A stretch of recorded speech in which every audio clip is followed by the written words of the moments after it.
Is this the dagger?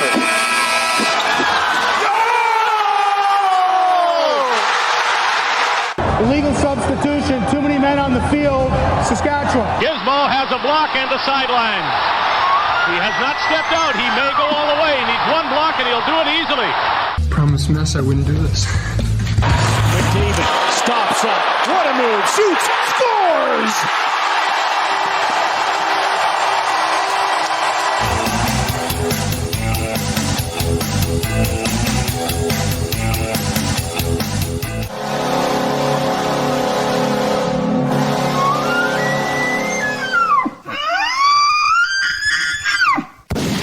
Hey, welcome to The Outsiders, which is powered by the Macintosh Group at Remax River City. This is podcast 97, the Connor McDavid of podcasts. And of course, it's Monday, March the 7th. Feels more like February 7th, but it's the 7th of March, season 3. I'm Bryn Griffiths. Joining us, as always, is Robin Brownlee. Robin, how you doing? I'm outstanding, Bryn. Thanks. Look who's with us today. It is it's the star of the Dave Jamieson show on TSN 1260, Dave Jamieson, who has not been on that show for quite some time. There's a reason for it. I didn't want to say good reason, although there is some positivity you can take out of all of this. But Dave, how you doing?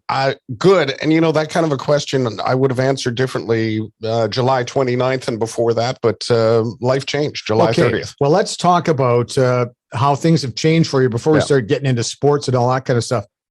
You and I have had a crazy 2 years. Let's talk about your year and how it all started and what happened. Well, in early May of 2021, I was going about the business of shaving, part of the morning constitution, and noticed that my neck, and left side of my neck, was thicker and didn't sort of follow the form of the right side. The contour? The contour. Yeah. And so I waited a couple of days thinking, well, this too shall pass. Boy, was I wrong. And then went to my GP, and it was one of those moments that I won't forget. Well, there's actually a bunch of moments I won't forget. But he came in, he took one very quick look, ran his hand down my neck, and left the room fast. Okay. Came back in and said, you've either got an issue that I can give you 10 days of penicillin and it'll knock it out, you'll be fine, or you have cancer. The or you have cancer tends to hang in the air just for a little bit. Sent me for an ultrasound, and then things moved really fast. We got the results within a couple of days. He called me back into the office and wouldn't let me leave his office, put me in a back room, and he started calling hospitals or anywhere I could get in for a CT scan in the surrounding area. Got in a couple of days later to Fort Saskatchewan, like at 8 a.m. It was one of those sort of, we've got an opening, went in. And they waited about 3 to 5 days. Of course, I'm gnawing my nails down. I'm telling myself, don't think about it. Don't think about it. Maybe it'll just be something that we can deal with that isn't cancer. And on June 5th, he phoned me just after 2:00 on a Saturday and said, you have cancer. And then things got real. And Bryn, this, and Robin, I'm sure you've had people in your life, you get the call that you have cancer. Right. Then you have to make calls to the people in your life. In my case, my 3 children, Lindsay, Abby, and Danny, and my 2 siblings who are much older than I, and they've got their own health concerns. And you're trying to process the shock of hearing that you have cancer. And I had no precursor. I've got it in my family, but as I learned, it's not connected. This is a different kind of cancer, and we'll get into that. But it was, as people say, it changes your life, and it certainly has changed mine. Hey, and staying with that for a second, it's one thing for you to hear it. This is how it works with me, hearing that I had stomach cancer. And it kind of rolled off me pretty well. Mm-hmm. But, and then I'm going to take you down this road here. It's when you have to make those calls to your better half or your kids. Yeah. Where it finally kind of hit, that's where it hit me. I was fine until I had to phone and make that phone call. But when I heard it, I just went, okay, well, let's beat this thing. But then I had to make that call, and it was tougher. And for you with the 3 kids, I'm sure that was when you cracked a little. Oh, not a little. I cracked a lot. And one of the things I did from the outset was to include them in the process, right? So I was telling them from that first appointment, And then, okay, dad's getting an ultrasound. I mean, they're adults. They're 27, 25, and soon to be 23. So, but they're still my children.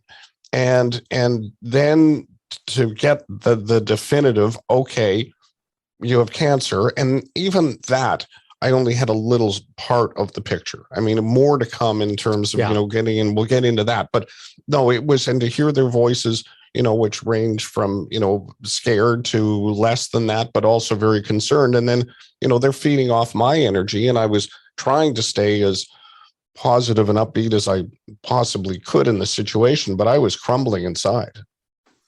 It's always amazing to me how people who get this news, and that includes Bryn. I mean, I remember my reaction with Bryn, and you, Dave. I lost my mom and my dad to cancer. My wife lost her mom. My mom got the message you did, you've got cancer. She was gone 5 weeks later. Oh my. Yeah. And I can't imagine getting that news. It's bad enough secondhand when you're the husband or the spouse or the son or the daughter or the uncle of the person that gets that news. But how do you take that next step and say, okay, what comes next year? I mean, how do you keep it together? I couldn't. And I don't want it, I'm not minimizing this at all, but one of the skill sets I drew on was, frankly, from my time working in communications and public relations, media relations, however you want to categorize it, was, okay, I'll call ground zero is the diagnosis. Who needs to know? How quickly do they need to know? And what part of the story do they need to know? If it was, this person, and I didn't have a list in front of me, but I as I got into this and could see where it might be heading, I was starting to think about scenarios. And I know that sounds very calculating in now upon reflection, but it's how I operate. I mean, I've already pre-planned my celebration of life. I mean, I got the music picked out. So that's just how I operate, because I'll control as much as I can control to the best of my ability. And then obviously some things are left to higher powers, or however you want to, go with that. But I was, I sort of gave myself a call tree. Who do I need to, okay, family first, and then I'm going to work my way down and, contact Bryn and people. Then I sent out a tweet, which was not to say, woe is me, but I have a public facing job, and there are some people who, may like me or, kind of. And I thought, well, listen, I might be off work here for a bit. Life's about to change. And I would like these people to know. And then I'll step away and go off and do what I do here with cancer. Hey, but before we talk about how you battle and beat this thing, sure, and continue to beat it, you touched on one thing, and this is a discussion that we had at our place, and I decided to go public. Mm-hmm. And for the exact same reasons, is that when you've been out there in the public for so long, and I didn't want somebody to hear it second, third, or fourth hand. So for me, it was bingo. Just get it out there, maybe bring people along. And if you can find a way to generate revenue for the Cross or Cure Cancer Foundation or the Alberta Cancer Foundation, that's a bonus. But more than anything, you want people to not be as scared of this, even though you're petrified inside. Yes. But that's why. So I tried to explain it at home. That was one of the toughest things, was trying to explain on the home front why I'm going to put myself out there. Did you find that same kind of thing? Yes, I did. And I found an understanding of the position that I have in being a public personality, if you want to call it that, is that, there are people that go off and fight cancer or other afflictions that they have, and they do it under, the cover of darkness, and that's their choice. Yeah. And I'm like you, Bryn, I will, as soon as the opportunities present themselves, either serve as a peer-to-peer counselor, and I'm in the early stages of trying to arrange that, where I can be just, if nothing else, someone who can provide, listen to someone who is going through cancer. And the kind of cancer I have, which is not a rare category, it's head and neck is the broad category of what I have. And I know we'll get into what exactly I have in a moment. But no, I think that if you can, and it suits your personality, help others in this situation, Bryn, I think you should do it. Robin, and you and I had plenty of discussion over my situation. And the one thing that I was always surprised at is by who contacts you and who doesn't. And I was always told once, you'll be surprised who reaches out to you and you'll be shocked at who doesn't. And everybody's got a different response to hearing the word cancer. Did you go through that same thing? Absolutely. I mean, people were unfailingly gracious. They were kind beyond words. I mean, allow me to just get a little verklempt here for a moment. There were people that, my people that I worked with in football. I started getting calls, not to name drop here, but Hugh Campbell on a Zoom call is a hell of an experience. Him down at the cabin in Idaho and him telling me that he loved me. And people like Ricky Ray. Yep. And Roger Reinson.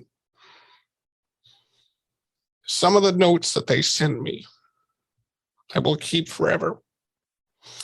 Just because they just gather myself from it. No, that's fine. When you work in the kind of jobs the three of us have, and Bryn, when you're working alongside athletes, I never took for granted that I had a relationship beyond what they would see of me at the stadium, maybe in the office, and on the rare occasion when I had to go to court with Alfred Payton in court. So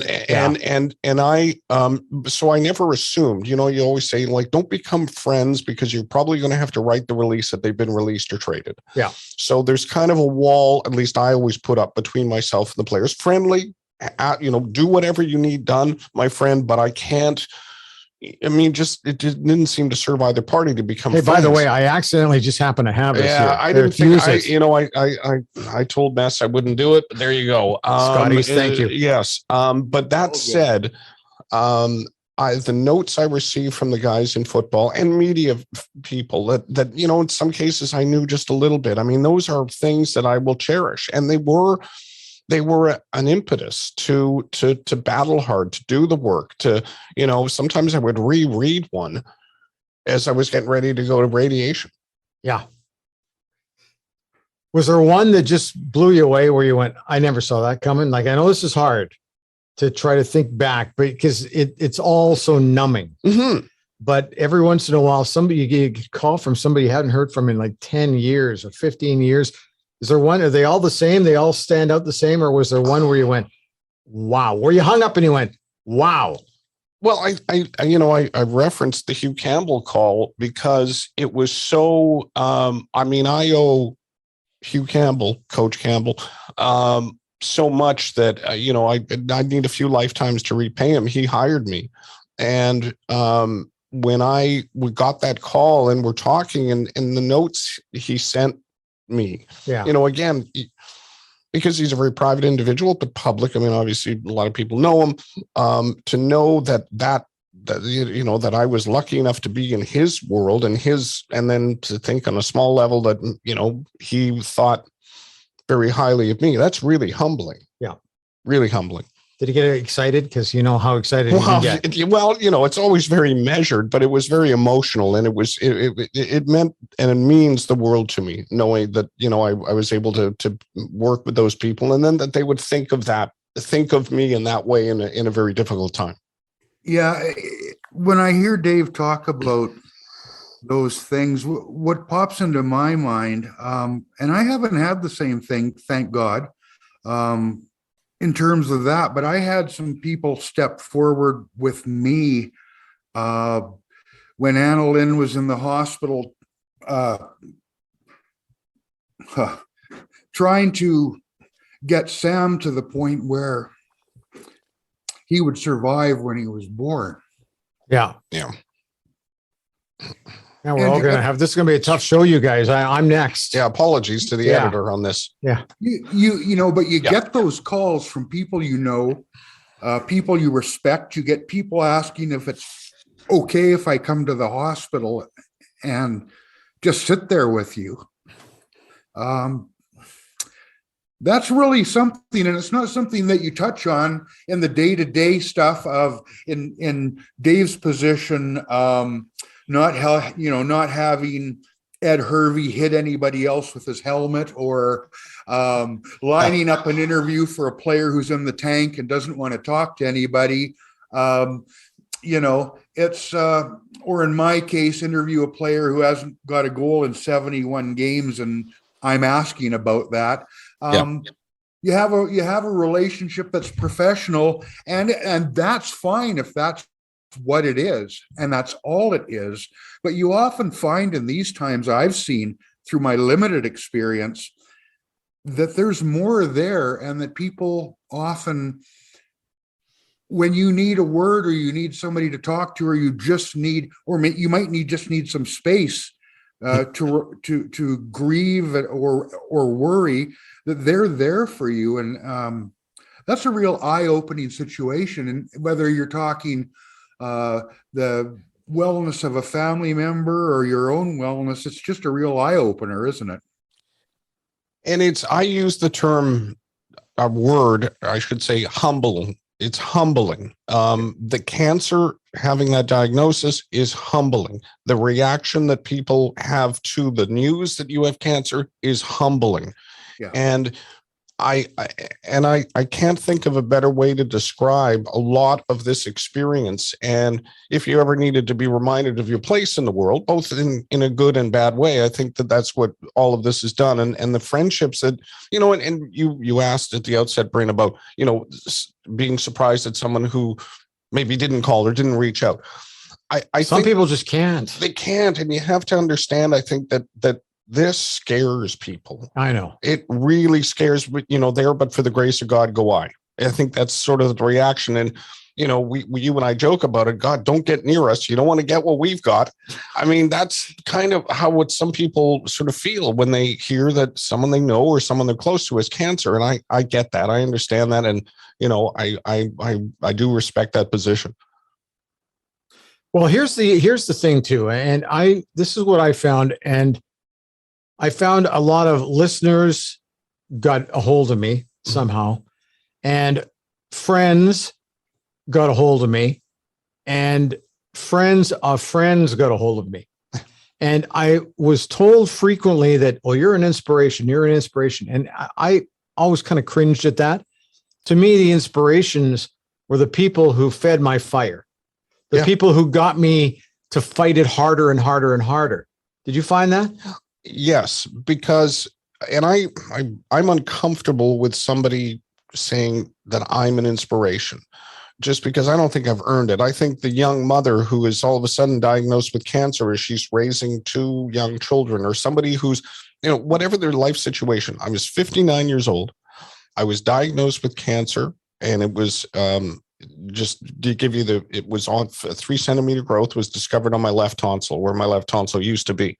Which is your money box, by the way. That's your cash box. Exactly. And so that was, that's where it was found. It's the HPV cancer, which is sexually transmitted. My surgeon told me it was probably sitting, you know, looking for a place to land for 30 or 40 years.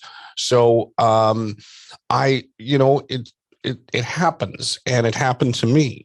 But I don't think that I bristle at the idea that I'm inspiring. If someone takes something from, you know, the story I tell and will tell, then I'm pleased. But I just think there are other people that have situations that present that I go, like, I'm doing a lot of reading on cancer and survival, if you want to call it that. And man, I look at stuff. Do you have your Google certificate? Because I think I stayed away from Google in terms of once I got the diagnosis, and I was told that very early by my surgeon, Dr. Vincent Biron, who I want to name check here because he's brilliant and frankly saved my life, where he said, you know, you don't have to know so much about this that you could perform the surgery. And I said, good, because I don't want to go to Stanford. I'm not smart enough. I just want to know, what do I need to know to be the best patient possible? But I don't need to pass a test. So I stayed away from Google. Good for you. Yeah. Okay. So quickly take us through now the process that you went through, and then we can talk about some fun stuff. Okay. Although, you know what? To me, the fact that we've gone through this, it tells you so much about what you're capable of, right? Oh, yes. And so when I say talk about fun stuff, the fact that we've gone through this, I learned more about me than I ever could have imagined. So I'm guessing with you, you're probably the exact same. Oh, absolutely. I didn't know that I could endure both the surgery, and I'll get to that in a moment here, what it required. But yes, to wrap that answer up tighter than most of my answers today, is that you don't know what you're capable of when you are pushed to the brink. Oh, yeah. And a cancer diagnosis, depending on the kind of cancer it is to the brink. I mean, that, and I'm still not out of it. I mean, I don't say I've beaten cancer. I say that I am adjacent to cancer. Right now, it looks very good, but they got to follow me for 5 years, and things can change. And right now, I'm in a good place with lots of recovery, lots of work to do. You can hear it in my voice and my neck and all of that stuff. I've got challenges, but I'm in a good place right now with cancer, if that's possible. And I like to think it is. But in terms of my past, so I had the diagnosis on June 5th. We skipped forward a few days because I went through my notes this morning before coming to do this.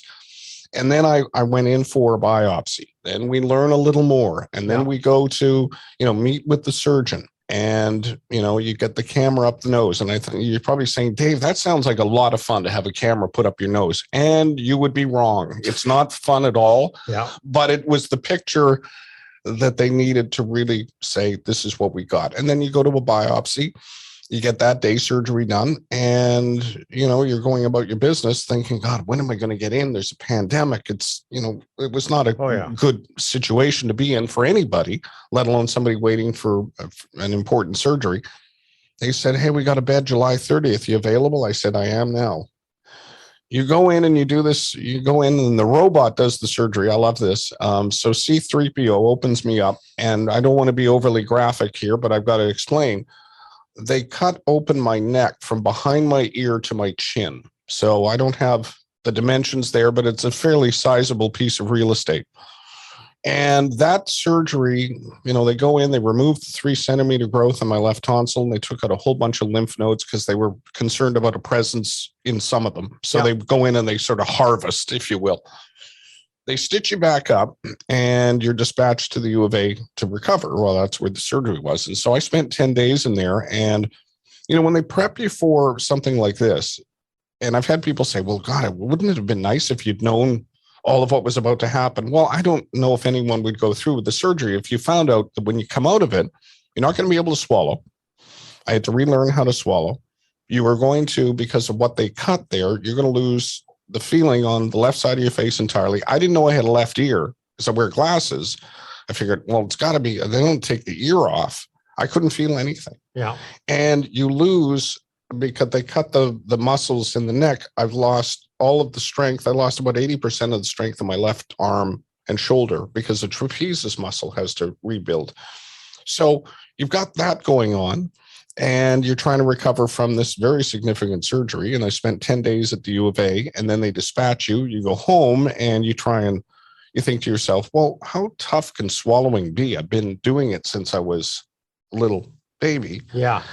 And then you learn that all of that is a very complicated and intricate process that we humans do in order to consume liquid and solid food. Without thinking about it. Well, now it has become all-consuming because I can't really hydrate myself, and I can't feed myself in the manner I was used to for 59 years and counting. And so all of that was a huge change. And then you're sort of getting a little more comfortable with your lot in life, and they say, hey, how about some radiation? And that started September 13th. And you do 6 weeks of that, and that damn near killed me because it was 5 days a week. And head and neck radiation is, they kept telling me, God, and the people at the cross, they are angels sent from wherever they send angels from. And they were amazing. And I will probably break down and cry talking about them. Oh yeah. But you go in, you're fitted with a mask, and you lie on a slab 5 days a week for not very long, but the cumulative effect of that is unbelievable. So I lost my ability to smell and taste, and my vocal cords were sizzled. I didn't speak for about 3 weeks, or just barely a whisper. And I was very scared that I was going to lose my ability to talk, because they said, it's going to tighten up the neck, which is already screwed up from the surgery. Right. So now I'm dealing with that and all the effects of radiation. And I lost a whole bunch of weight, which I've yet to regain, but because I had to go on a feeding tube, because I just couldn't, and you've lived this. Oh, and so, I don't want to do, and I hope this isn't coming off as a woe is me, but that's the itemized. I mean, there's other stuff I've left off here, but that's kind of, I'm still coming out of that. I really haven't had solid food for almost 5 months now, and I've got to relearn how to do all of that. Because the fight goes on, and it just goes on, and yeah. And people want to hear you back on the air. And to sum up the cancer thing, and then we can start talking about some sports stuff to switch it up a little bit here. But to get through all of this, you need the love and support of listeners, friends, family, that kind of stuff. That and some counseling. Yeah, I got that too. Yeah, I can't tell you how important it is to have the right people on your side to get you through those weirdest moments, not the moments you think would be the toughest, but the strangest, where you're going, I can't believe I'm phoning or somebody, or I can't believe I'm talking to somebody about this. Did you not find that? Yeah, there was some of that. I want this on the record. I mean, the calls and the texts and the notes I would get from you, Bryn, a lot. And I know Robin would shoot me a note, and how are you doing? And people that, I was connected with, but, there were some surprising, listeners that I knew that I would know them by, a text, their handle, their nom de text, if you will. And I would get those, and I'm like, wow. They'd say, we just checking in. We miss you on the air. And that kind of thing. And those would always, when I'd be sitting there waiting to go in for my daily radiation, and it got really bad. Like, they would say to me at the cross, are you at day 10 yet? And I go, no, what is day 10? Ooh, yeah. Day 10 is when it's the fork in the road. If you thought the days 1 through 9 were easy, well, day 10 is Hearns Hagler round 1 of getting punched in the face. And then everything changes, right? Yeah. The weight loss, the food, all of it. It's going bad. And so you're just hanging on until the 30th day, your last session. But, the conversations, and there were little moments of grace and empathy at the cross and elsewhere, that when someone, the staff, they were so helpful, and they just knew, like, they could see you coming in. And one day I went in, I wish I could remember what day it was, but it was late in the process, and I knew I needed help feeding, because I was just wasting away. Your body starts to eat itself, not to be, overly graphic, but hell, we're into it now. And my, they would just, I broke down crying on the slab. I call it. It's not that, but it's, I was about to put on the mask and the mouth guard and start the process. And I started crying, and I said, I don't think I can do this. And they were like, come on, we're going to get you through this. We're going to get you to the end. Yep. You're not going to look good, and you're not going to feel good, but we're getting you to the end. And that stuff I will not forget.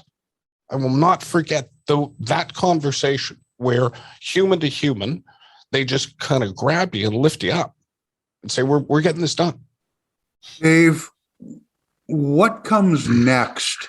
How long till you can go back, or can you go back to doing what you've done for so long, getting on the air, talking to people about sports, and getting on with your life? That's still a possibility, I assume. Do you have any kind of timetable that you can look at and tell us about?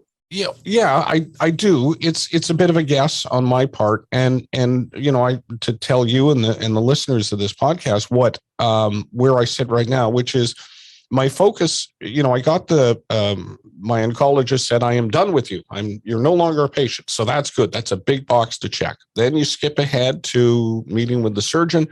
He called me and he said, I am really pleased with the results of the PET scan, and you should be too. I said, okay, so I can't call myself cancer-free. He said, no, you can't. We're going to track you now for 5 years, testing, and we got to live this.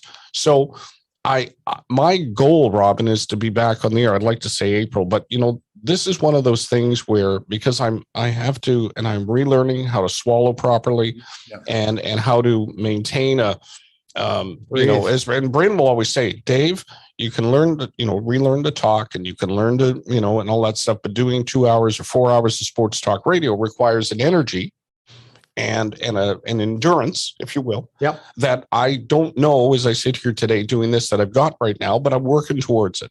And I do exercises every day. I do physical rehabilitation at the U of A, and I'm taking part in a study on an app and a tracking device on to make my neck stronger. But I've got to relearn, like all of that's got to be rebuilt. So, I'll try. I may not sound great when I get back on the air, but I'm working hard towards it. One more, Dave, and to lead into what Bryn was talking about, or maybe we do talk a little bit of sports, but it's a bit of a cliche, but I think it's a cliche for a reason.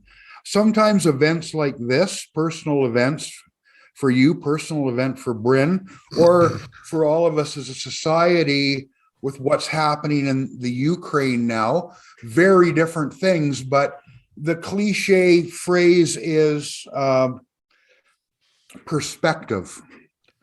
When you go through something like this, and your life to this point has been, as Bryn so often puts it, the toy department of life, covering and talking about sports, do you go back into it hopefully soon with a new perspective about anything, or have you always had a good perspective when it comes down to football, hockey, whatever it is? At the bottom line is just a game. Where are you on that? Well, you're right. It is just a game. And I find, though, Robin, and for someone like you who's been chronicling sports for so long, and me having been in it, but also around it, but in it for 14 years with here in Edmonton, when people say it's just a game, but it is, for those in it, it's our life. And yes, you live it publicly, right? In the case of, working for the Eskimos, as I did, and the game will end for the fans, and they can go home and be disappointed or elated by the results. But then for those of us on the inside, we got to get up the next day and go back to the stadium and go about the business of football. And you, as a reporter for a long time, would, get up the next day. It might have been a great Oiler win at Old Rexall or Skyreach. You got to get back there the next morning, or it was a devastating loss, go back in and get after it. And so, yeah, it's a game, but it's a business, and it's a big business. And it doesn't, it feels like the toy store or toy department at times, but for those, and Bryn's lived it too, it's still, you're building, widgets, or you're whatever. It's a grind. It's got some good stuff and bad stuff, but I think the perspective stuff, Robin, is, I think it's refined some things for me that when I go back on the air, I may have less tolerance for whether the Oiler fourth line is a front burner issue. But, I also respect the whole process of sports talk radio and the fans' desire to talk about some of the minutia that, maybe bores the hell out of me. But, hey, you want to get after it? Let's do it in an intelligent way, and I'm happy to play. But, yeah, I think, it certainly has, I will share this with you. So I have been getting counseling on this because I really felt I needed it, because I was very angry. How could this happen to me? I was, working through all of the various steps of when it happens, when you have an illness. And one of my counselors said something I'm going to carry with me until I'm, not on this planet, which is, I said, why am I angry? He goes, well, you're grieving. And I said, grieving? What do you mean I'm grieving? He goes, you're grieving the loss of the old you. the healthy you. And I needed somebody to say that. And that's why I started counseling, because I didn't want to unload on people in my life. They're not qualified to give me the kind of advice. I didn't want to have to keep burdening them with my cancer. So that's why I went outside and through the cross got the help I needed, where someone could say, hey, you're going to be different coming out of this. You know, everyone's so worried and anxious to get back to the normal. Well, my normal, and Bryn, you'll attest this, is not our old normal. No. And we got to get comfortable with that, or it's not going to be a very pleasant existence. I'm okay with that, though. Yeah, like to me, yeah, Robin, that's a great question about perspective. Yeah. I have learned, and this is me, you tell me whether or not you're the same. I don't worry about shit anymore, especially the shit I can't control. I only worry about that. I don't worry about where I'm going to be 6 months from now. I worry about today and maybe tomorrow. If you want to talk about maybe going to, a suite in an Oilers game on Saturday, yeah, I'll talk about that. But all of a sudden, my perspective is open greatly to what's happening to me right now, where I notice stuff I never noticed before. I actually feel like this is an awakening for me, not just a fight with cancer. And I think it just changes the way I view everything in sports. Well, I'm very committed to not squandering this opportunity. And you might go, well, an opportunity. I mean, you were, my surgeon told me if we had not found this, let's say I had a beard, okay? Yeah. And I had not noticed this thing on my neck, it might have been very late. And he said, you probably had a year if we don't catch this. Right. So I'm acutely aware of time now, of time not wasted, time well spent, time, and trying to, again, I feel like I'm on the shot clock in life, and I don't want to waste shots on messing around on stuff that doesn't matter to me, that isn't going to give me some kind of a return, not monetary, but, in terms of happiness. Yeah. I'm not sure we're going to ever get down and talk about sports. And you know what? We can do that another time, but there is one thing that I think we need to pass along here. Okay. It really does. There's not much that irritates me anymore. But there's one thing that does, and that is when I hear a guy who said, I was supposed to have my prostate checked done 7 years ago. And I go, what the hell is wrong with you? Right. Please don't. I'll even come with you to get, well, this is going to sound rude. I'm going to come with you to the waiting room for you to get checked. But please do it, because you owe it to your family and you owe it to yourself. And so now I guess if there's a message you and I can send out, and early detection. No one will be a better advocate for you than you. And you are being wildly irresponsible if you don't look after your own health. And I won't get into a rant about people that, the various things that you do that we all do on greater or lesser extent to undermine our health. Over the years, I've consumed things I shouldn't have. And guys, we are the worst. Right. Yes. We're the absolute worst. It's been hurting me to do this with my shoulder for like the last 15 years. I'm going, 15 years? What are you doing, man? Yeah. Well, I've been told at home, maybe I'm overreacting. No, just, you know what? You got to read your bodies. And guys, more than anything, figure we can power our way through it. No. Don't try to power your way through it, especially when you get over 40. Get out and get checked. That's all. We hear it everywhere, but here's two guys who've gone through, a year of absolute hell. Mm-hmm. You shouldn't have to put yourself through that. So just do what you got to do. Yeah. I like the shoulder thing, Bryn. I'm completely with you guys on this, although it makes me smile. Having launched myself off a Harley Davidson when I was 20 years old, into the back of a pickup truck and broken my spine. I got those mornings where you're doing the shoulder motion and the back. That's injury through misadventure. And when it's done, it's done. You can only sort of try and make it feel as good as it's going to feel. But I go back to something you told me, Bryn. I remember we met for coffee down in Windermere, and you told me about the little spot on your kidney. Yeah, that was 4 years ago. And that ended up being a really tiny little 2-centimeter tumor on my kidney. And they said they were going to take it out. I didn't realize they were going to take my kidney out, but they got it out. So we're fine. But that early detection, early detection. Yes. When you're talking about what you and Dave have been through, that's key for everybody. And you can go in and be checked and find out everything's okay. There's no reason not to do it. And the kidney one too is an interesting one because you don't normally find that until it's too late. Yeah. So I stumbled on that. I was lucky. I didn't stumble on the stomach tumor thing and have my entire stomach removed until it was late, but my surgeons did heroic work and I'm still around. I know what the survival years are. It's supposed to be 5 years, but hey, listen, one of the things that I've learned, Dave, is that I don't care how much time I got left. I just want to make the most. Yes. And you should. I mean, why we as a species need to get pushed to, the brink, if you will, in our cases. Yeah.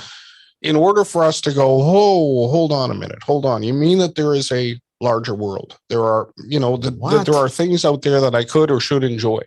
And why this needs to happen. And I, prior to this, I've done a lot. I've traveled all over the world and been to cool places like Burma, now Myanmar, and all over. And I want to do more of that. And I will do more of that now. And I'm not sure if this hadn't happened to me, I might have gone, I'm good. I've sort of done my thing. No, if I've only got a limited amount of time, I'm going out swinging. Is there any sports stuff you want to talk about, or do you want to just just quickly touch on the Elks because we're fresh into that? Let's do that because we were down. We're down at a media event this week. Go ahead. Yeah. Well, I'm really, full transparency. I am a director with the Edmonton, the Double E football alumni, and so I'm invested in the brand, and I was there for 14 years, and I am really encouraged, if not excited, flat out excited by what is happening under the leadership of Victor Cui. He is a guy who is clearly a master of social media. He has got a likability that makes him very relatable to fans. He's clearly listening and he's actively engaged. And that is, this is a football team, an organization that is community owned. That requires a different touch, I believe, than a private ownership. And that, I think they're getting that touch, that feel that Victor Cui is bringing to this team. And it goes well beyond the helmet decal. I mean, as he said, it's a decal, but that was to me a sign that he's listening, that, they're not going to win every game. That's not expected. But I think what people had grown, so they just felt like that the right things weren't being done after so many years of, if I can be boastful, Edmonton was defining in terms of that Canadian Football League, both with the on-field success, 14 Grey Cups. You did it the right way. Maybe a bit of an overstatement, but we sort of thought of ourselves as kind of like the New York Yankees of the CFL. We were going to win every game, but by God, we had more money than you. We were better dressed than you. We had better players than you. And that's, yes. That's, and if you beat us, good on you, but we're still the New York Yankees exactly. of the CFL. But, and I know that that's overstatement, but that said, that sort of luster, that sheen, I think had been lost over several years with that organization. And if Victor Cui on the business side and Chris Jones on the football side can get it together again, then you've got something to be proud of. That's exciting. I can only imagine how it would make you feel, Dave, because you've been closer to it as part of the organization in the past. I look at it as an outsider, even having done a fair amount of coverage over the years and understanding the things you just mentioned about what it meant to be a part of that organization and what was expected and how what it meant seemed to change over the years and what was expected seemed to disappear. Yep. And talking to people in the last couple of years, whether it's messaging or privately on the phone, Dwayne Mandrusiak, people that really care about this franchise and matter to it. And then I look at a Victor Cui or a G. Roy Simon, and Bryn and I have had both of them on the podcast in the last few weeks. My sense now, as that outsider, is if Chris Jones can take care of stuff on the field, and doesn't he always kick ass on the field, and they can get the community back, that feel and that connection that was always seemed to be there, things are headed in the right direction, because it didn't look like that a year ago. No, I absolutely concur. You might even go back, and I know there was the year lost but I think the erosion started a while back.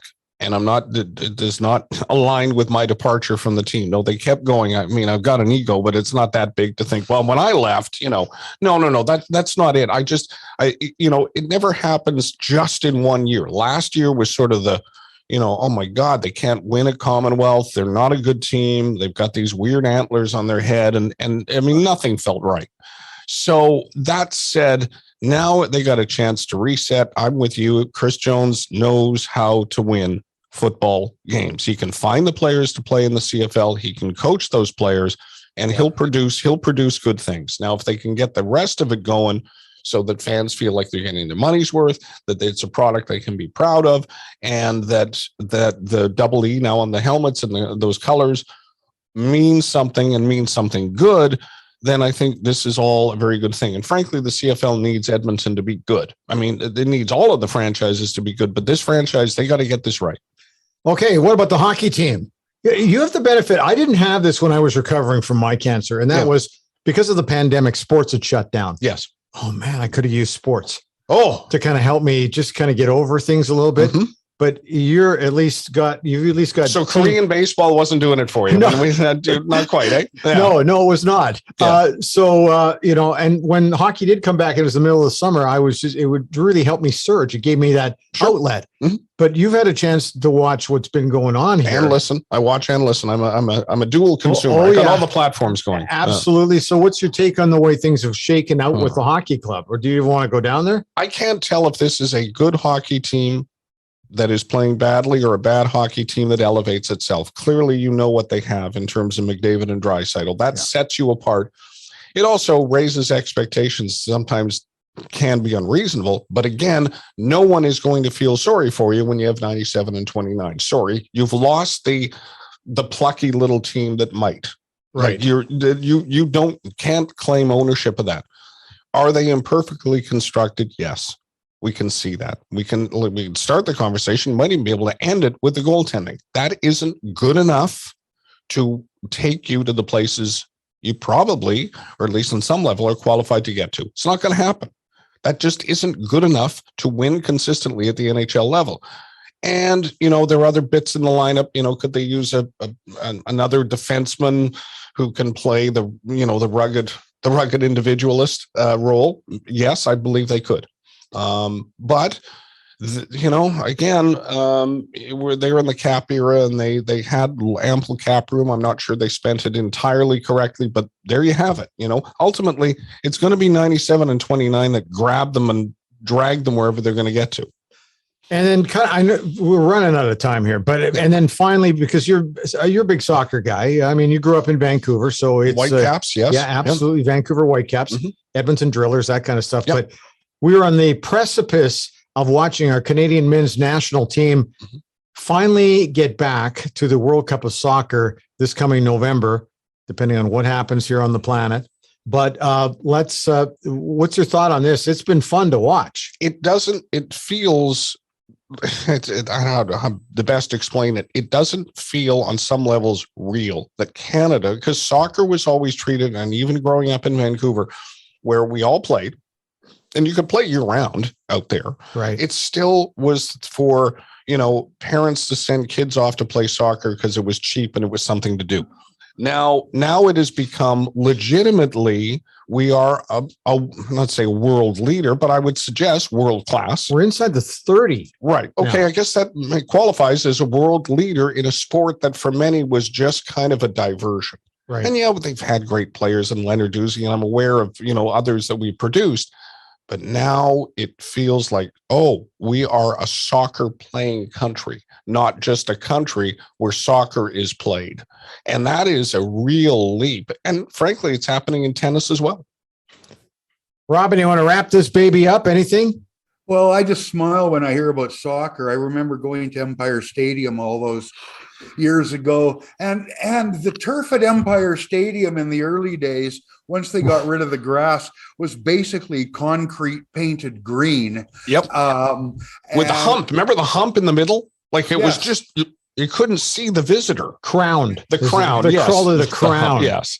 And it had to be big time, because you had the New York Cosmos coming to Empire Stadium with Pele and Giorgio Canaglia.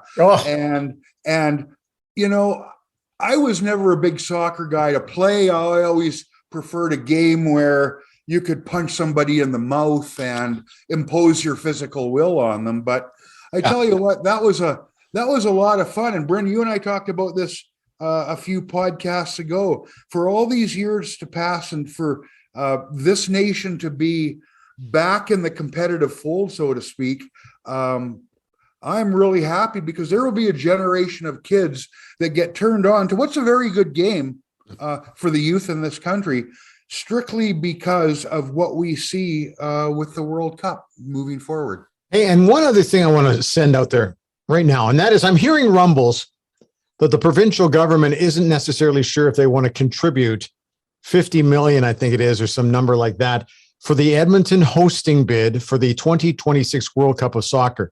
Can I just say one thing? I don't know if it's going to be Jason Kenney or the Conservatives or Rachel Notley and the NDP.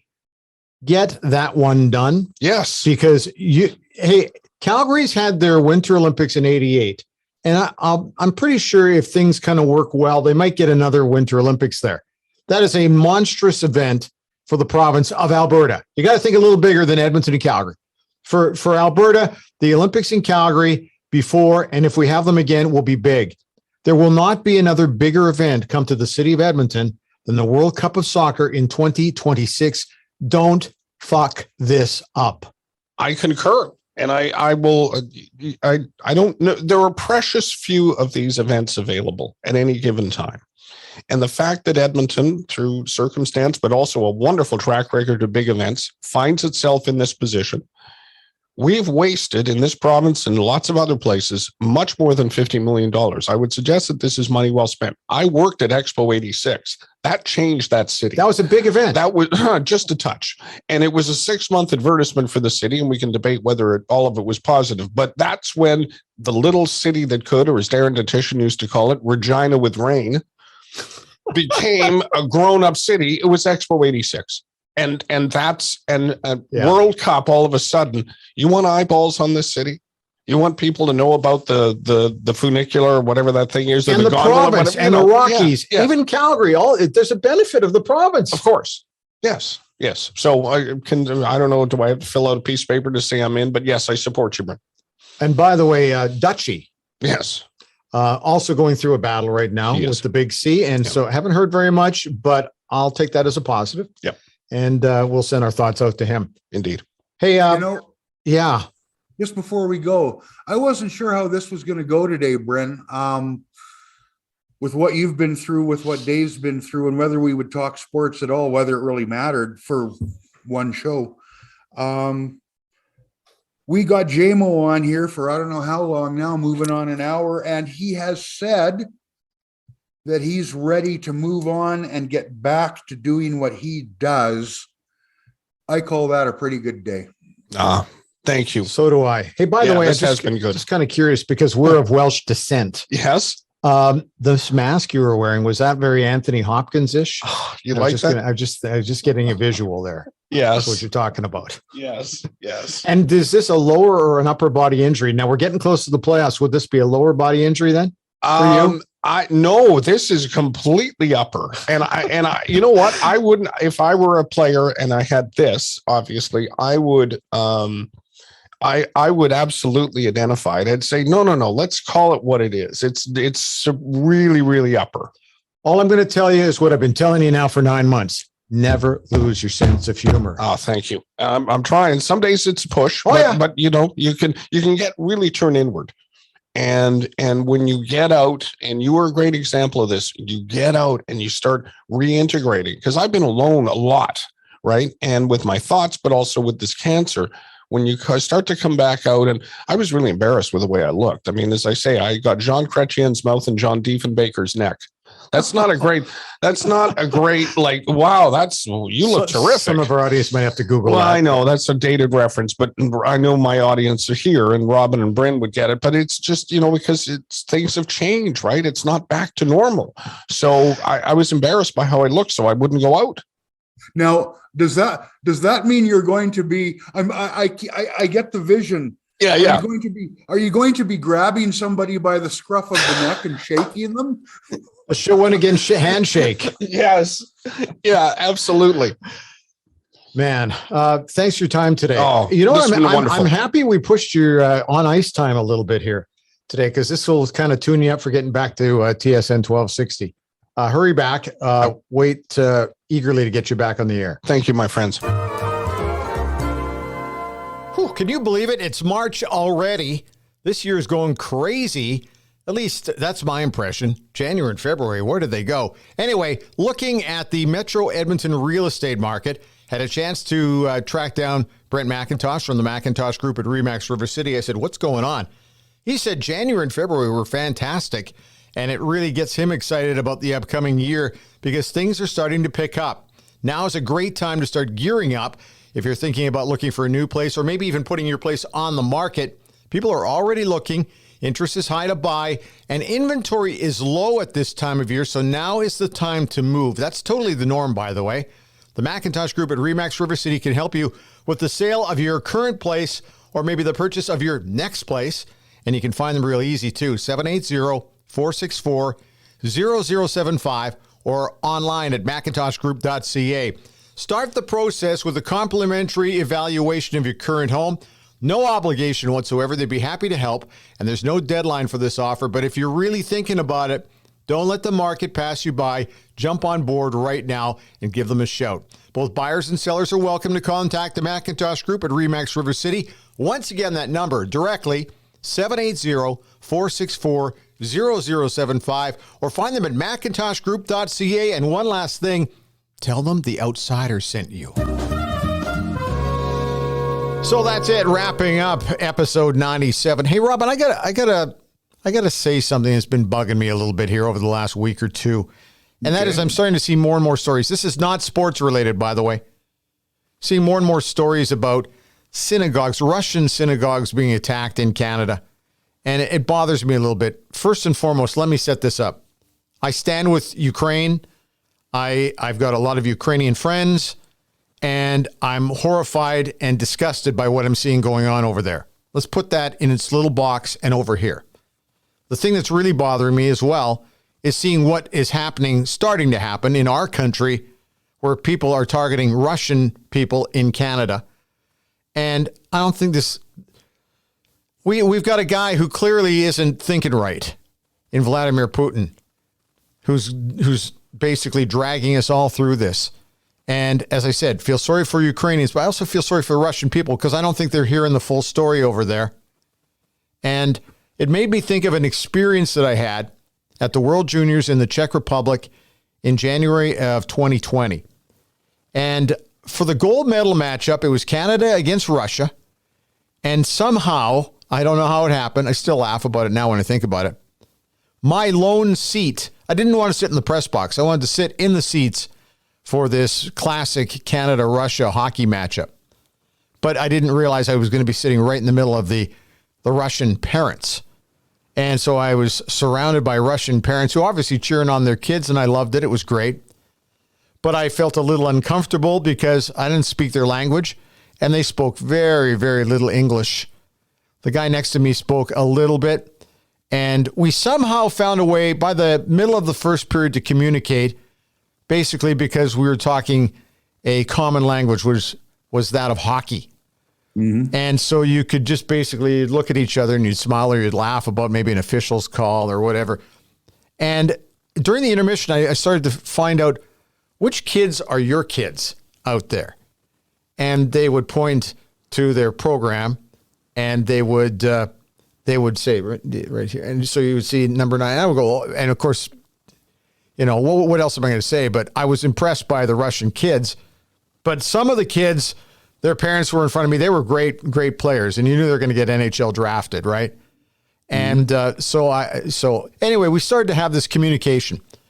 And as the game moved along and Canada rallies and end up winning the gold medal, and, you could see by the third period that everybody was getting a little more emotional into this because you want your country to win and you want to cheer for your kids. But I never cheered against the Russian kids because, obviously, I was feeling more for them because I was feeling what their parents were feeling about their kids. But I still remember at the end of the game how respectful the parents were standing during the Canadian national anthem. And I'm going to try to do this without getting emotional because it was a very emotional thing for me. So we're standing there. They could have left, right? They didn't have to hang around to watch the Canadians get their gold medals. They hung around for their kids getting the silver, and I'm sure it hurt a little bit. But they hung around out of respect and watched the Canadian kids get their gold medals. They hung around and watched as I sang along with 3,000 other Canadians in the building, "Oh, Canada." And then the magic happened. The one guy who I was having this strange conversation with, just basically, he said, "Wish you well," is what he said. And then he hugged me, and I wasn't expecting it. But I had enjoyed being surrounded by these Russian parents so much because I realized that their love of the game, their love of their country, and their respect for Canada was so intense that it just kind of caught me so much off guard. And I still believe to this very day that if you ever get a chance to watch your country play for a championship or a gold medal away from this country, it just takes on a greater significance because you feel a greater amount of pride. But the one thing that I'll never forget the hug that I got from this one parent, and "wish you well" was the only thing that he could say. It's really the only English language we had, but it just made me respect people so much more and realize that borders are things that we put up, and we can work harder or should work harder to pull those borders down so we can understand exactly how the other people live. And so when I see that there are people attacking Russian Canadians and because they're so angry what's going on in Ukraine, I think that that's just misguided. I'm not blaming the Russian people for what's going on over there. I just think that you've got a madman over there. I don't think people are finding out the full story. And, you hear their internet is down. I feel very sorry for those people as well. I just think it's a mess. And I hope it gets solved fast before too many more people get killed. But I'm not hopeful. But anyway, I wanted to pass that along because it's a memory that I'm going to take to the grave. And it made me feel so great about being a Canadian. And it also made me appreciate the fact that hockey was bringing a Canadian and Russian people together. And we were just enjoying the moment. So that's all I wanted to say. Well, you know what, Bryn, and that's really important stuff. And when we look at the world today, I think we need to understand this if we can. And I understand that it's easier said than done, but if people are attacking people, you talked about they're angry about what's going on, I would suggest that in many cases they are just angry. Yeah, and I don't know why a family, be it a man and his wife and a couple of kids of Russian descent living in a part of our city or anywhere in Canada, or a couple of kids just going to school, they are not Vladimir Putin.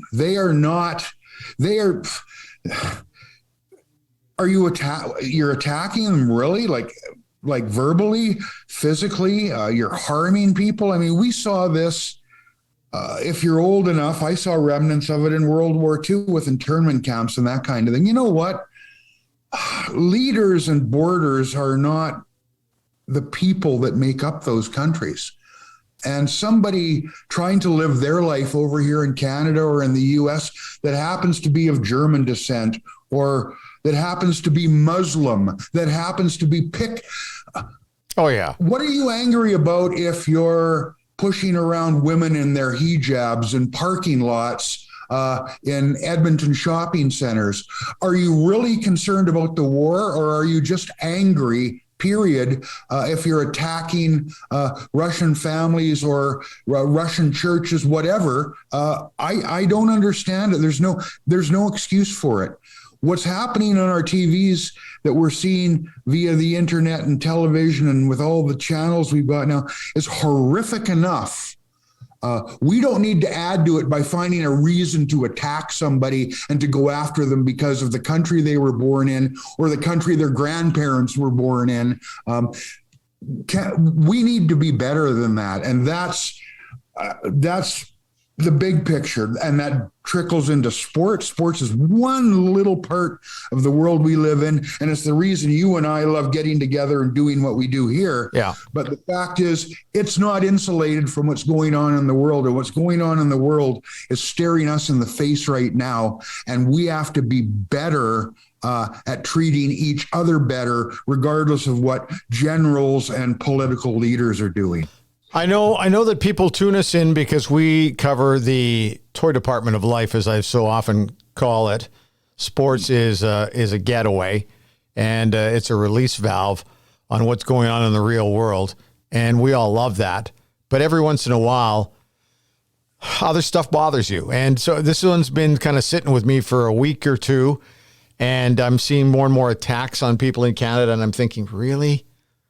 Yeah. Like, why? Like, I just don't get it. And I know there's going to be some people saying, well, it sounds like you're picking side with the Russians. No, it isn't. I'm not. I don't think that it's the Russians that are the problem. I think it's the guy that is allegedly leading that country is the problem.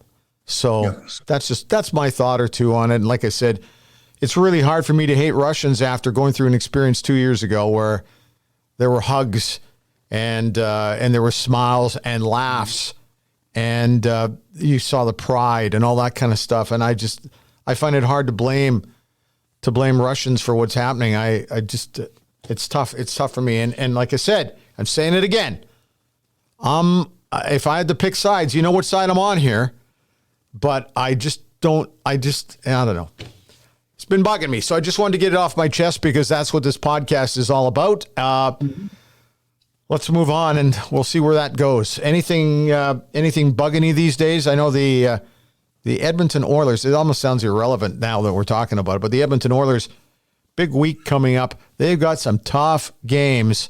They've got a tough 2 weeks ahead before the NHL trade deadline day comes up on Monday, the 21st. We'll talk about that coming up in a split second or so, but they lost to the Montreal Canadiens, who I thought played a pretty solid game in Edmonton. The Oilers coming off a long 5-game road trip down east, and we've often seen them stumble and fail when they do that. But that's one of those games you got to win because you got some tough games ahead. Well, I tell you what, if fans weren't in full, I don't want to call it panic mode, because let's be honest, this fan base has been patient in the big picture for a long time. But it's kind of, after the game, I was not surprised by the amount of Mike Smith can't play another game for this franchise. The team is finished if Mike Smith plays. You know what? Mike Smith has been awful. And I'm sure he's the first guy that knows that. Not that excuses it. But,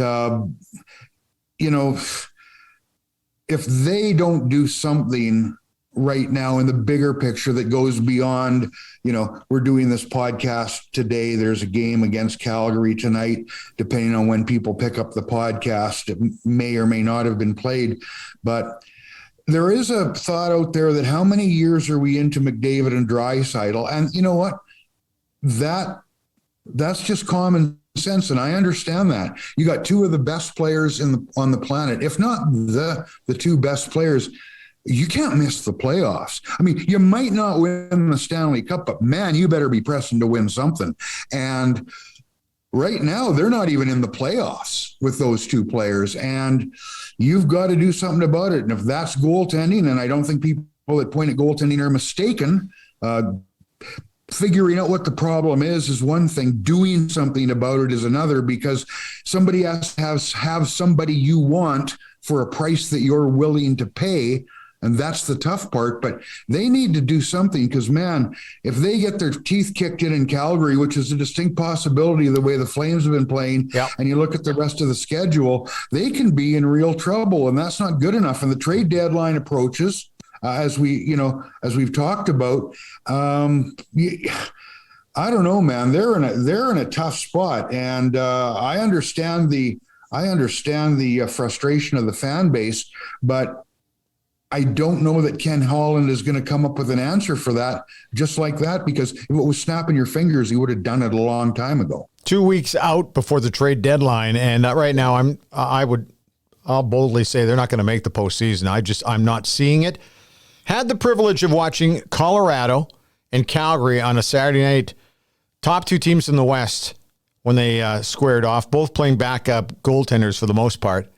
Yeah. And the one thing that I noticed with both of those two teams, Elliot Friedman nailed it. He said, the Colorado Avalanche force you to play a high-speed, high-tempo game. Mm-hmm. And if you can't, and most teams cannot, if they can force that will on other teams, they're going to win most of their games. The Calgary Flames play a certain defensive style. You take a look at their goal differentials, like almost 60, a plus 60. They've got strong net minding. Their defense seems to know what the hell they're doing in their own end. And the forwards are playing a defensive game, and then seem to turn up the offense when it's given to them. The opportunity arises.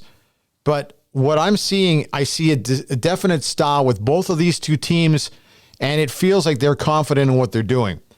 Watching the Edmonton Oilers taking on Montreal on Saturday night in the earlier game, I don't feel that the goaltenders are confident. I don't feel like the defense has got a frickin' clue what they're doing in their own end. They always look like they're scrambling. They always look like they're not really sure what's going on. And that could also be the forwards not coming back enough, the forwards coming back too deep.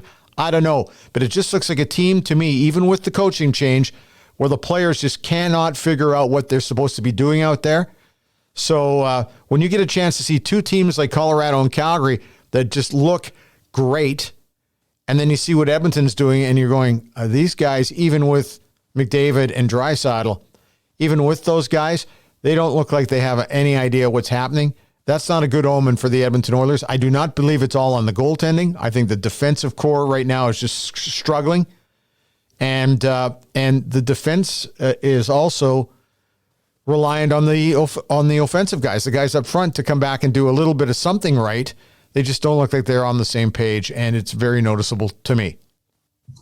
Well, here's the thing, Bryn. What page is it that they're supposed to be on? What is their brand of hockey? What do they trot out when they come through the gate after the national anthem is over, and they say, here's how we play. You try and stop us.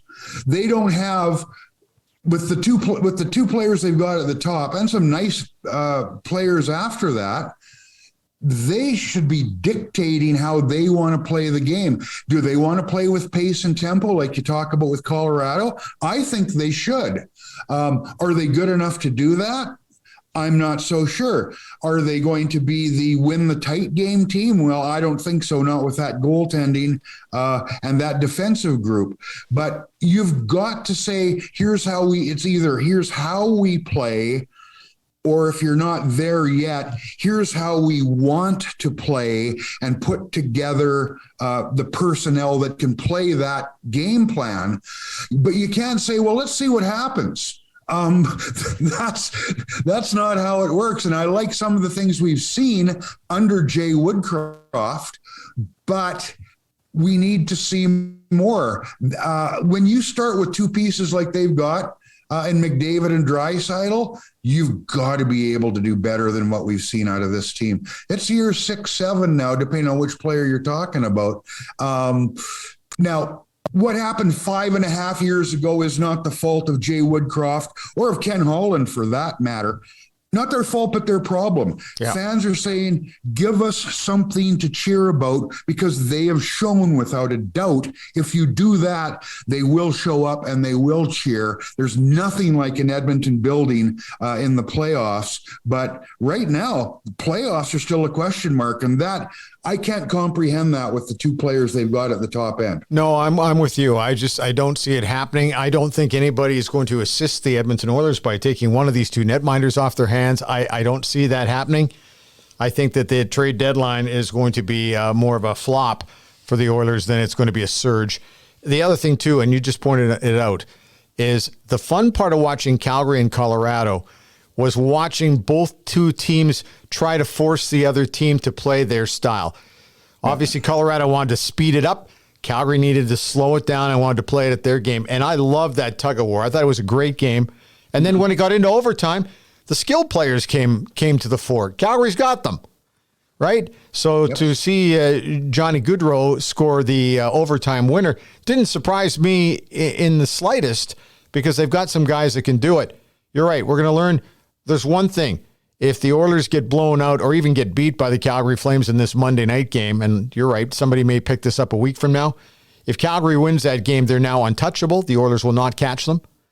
I don't think that right now they're catchable, but that's a 4-point swing. So it's a big game for both teams. For the Calgary Flames, they can really set the table and get into the brain. It can be a brain worm for the Edmonton Oilers if they find a way to basically take it to them. Goaltending situation, we had Stuart Skinner being called up, and Mike Smith is apparently not well. We haven't heard exactly what not well means, but it'll be Mikko Koskinen getting the start. So, hey, that's about it. Anything else going on? Are we good? Hey, a couple of things. We have Canada's national men's team, which is going to be in Costa Rica on the 24th of March. A win or a draw will get them. They will qualify for the World Cup of Soccer. It hasn't happened since the 1980s. And Christian Jack, who is one of the broadcast voices on Soccer One, has agreed to join us after the fact. And I'm looking forward to that, to find out exactly what's next. So much can happen between now and the World Cup of Soccer next winter anyway. So we'll see. But it's nice that guys are stepping up and saying they want to be part of our broadcast. So we appreciate that. Mm-hmm. Nothing else? Just like to say one more time, man, does it feel good to be able to talk to Dave Jamieson on our podcast. Absolutely. And it was great of him to step in the studio today. And what a story. It's, here I am talking as well. I mean, the two of us have gone through hell and back in the last 2 years. What the hell? Yeah. And here's the thing. We're two of the many. And there's a lot of success stories out there for people who have battled and fought cancer. It's not all negative. And every dollar that is contributed to cancer research in our country is it's making a difference. But if Dave and I can be one thing to a lot of people, that is, if people, I hate people. I've had people come up and say, you're inspirational. And I'm going, it's not really what I'm trying to do. I'm just trying to fight to live. And if I can spend 10 minutes or 10 hours contributing or helping to try to generate some funds for cancer research, not only in Alberta, Edmonton, Canada, Calgary, wherever, Vancouver, I'm just happy to do it. But Dave's story is, Dave can use his voice on TSN 1260 to continue that fight and that battle. It's also a fight and a battle that never ends, because as I said, I'm not a big believer in the word remission. I think if cancer drops by for lunch, it's probably going to come by for dinner. But you know what? You got time between lunch and dinner. Use the time well. Yeah. So, all right, that's it, man. What a crazy show, and I'm with you. Great to see and great to hear from Dave today. So, thanks to everybody. A couple of things, a little house cleaning before we roll out of here, and that is the fact you can check us out on Twitter. Our handle's really simple. It is @Outsiders2020. Make sure you tell your friends to subscribe to our RSS feed on any of your favorite ear candy sites like Apple, Google, Spotify, Pocket Casts, Deezer, whatever. We're also on YouTube. But the real key for us is that you get your buds, retweet your pals, and tell them to give us a listen. and we love everybody's support. So it's much appreciated. And Robin, do we have a name for your studio in the southwest part of the city yet? No? No, we do not. All right. Well, I'm begging guys to go on Twitter, begging you to go and help us with a name for Robin's studio. I broadcast from downtown Edmonton at the Road 55 studio. I'm proud and pleased to work with Rob Lalisher over here. It's a lot of fun. Love the atmosphere. So we got a studio name. We need one for Robin's studio. Robin's Nest has already been suggested. He hated it. So let's just keep going. See if you can come up with a name. And once again, that's at Outsiders 2020 on Twitter. Just drop us a note there or DM us. And we do get back to people. If you got a show idea too, maybe a guest you want us to go after, then drop us a note. Whew, what a show. Robin, that's it for today. Thanks. Great seeing you. Yeah, I'll talk to you soon. Absolutely.